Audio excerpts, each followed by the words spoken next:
Hi guys, it's Brooke with WTI. Does your baby hate diaper changes? Ours does.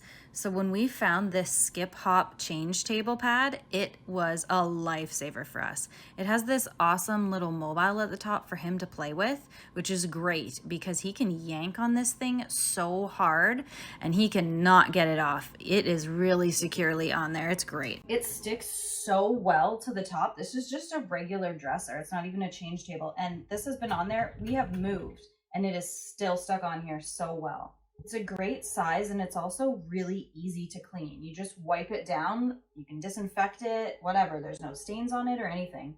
But it's also a great size for any regular diaper pad. So when he used to pee a lot, we put those little pee pads on here and just clean it right up.